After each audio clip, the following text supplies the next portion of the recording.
कैसे हो प्यारे स्टूडेंट। उम्मीद करता हूँ कि आप लोग अच्छे होंगे और अच्छे से स्टडी कर रहे होंगे। जो बच्चा बिहार बोर्ड क्लास 10th में जो 2026 में एग्ज़ाम देने वाला है उसके लिए बड़ा खुशखबरी है।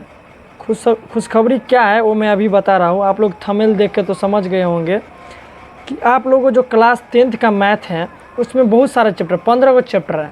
तो 15 गो चैप्टर में आप लोगों को हम इतना छाँट कर कम से कम 11 गो चैप्टर ऐसा लाएंगे जो भी आया।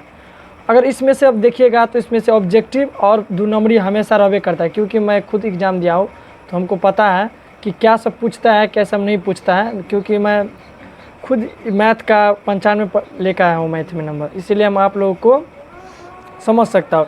इसीलिए मैं भी जब क्लास 10th में था तो ऐसा ही चैप्टर को सभी चैप्टरों को नहीं पढ़े थे, लेकिन कुछ ऐसे ऐसे चैप्टर पढ़ लिए थे जिसको काफ़ी VVI मानते हैं। इसीलिए पहला चैप्टर आपको जो हम पढ़ाएंगे वास्तविक संख्या। वास्तविक संख्या से आप लोगों का ऑब्जेक्टिव खूब बनेगा।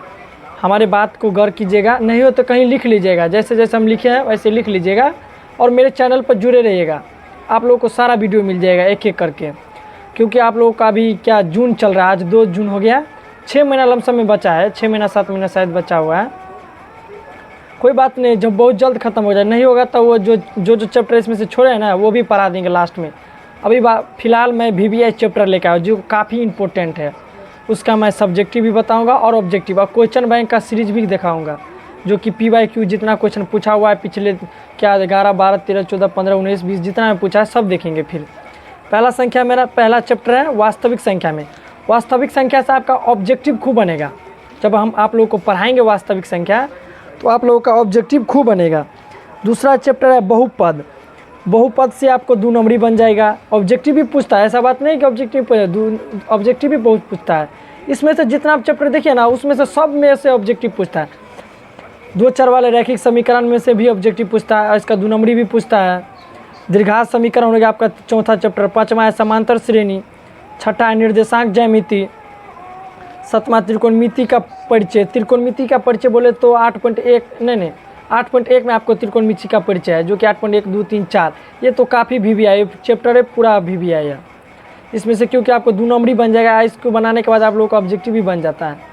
त्रिकोणमिति का कुछ अनुप्रयोग, जो कि आप लोगों को कुछ त्रिकोणमिति का अनुप्रयोग अगर नहीं पढ़े हो तो पढ़ लीजिएगा, ऐसा बात नहीं है। अभी आप लोग ऐसे समझाएंगे तो नहीं समझ में होगा त्रिकोणमिति का अनुप्रयोग क्या है, वो हम आपको जब चैप्टर पढ़ाएंगे ना तो समझ में आ जाएगा। उससे आप लोगों का ऑब्जेक्टिव तो इतना नहीं पूछता, लेकिन एगो 2 रहता है ऑब्जेक्टिव, 2 गो शायद कि एगो रहता है इसमें से। पृष्ठीय क्षेत्रफल और आयतन, इस चैप्टर पृष्ठीय क्षेत्रफल और आयतन से भी रहता है ऑब्जेक्टिव, कम से कम इससे 5 ऑब्जेक्टिव रहता है। सांख्यिकी से ऑब्जेक्टिव रहता है माध्यमधि का बहुलक, जिससे रहता है कि आप लोगों को पूछ देगा बहुलक के बारे में, माध्य के बारे में और माध्यिका के बारे में। और प्रयेक्ता से तो कम से कम हम लोगों को लगता है 10 ऑब्जेक्टिव पूछता होगा।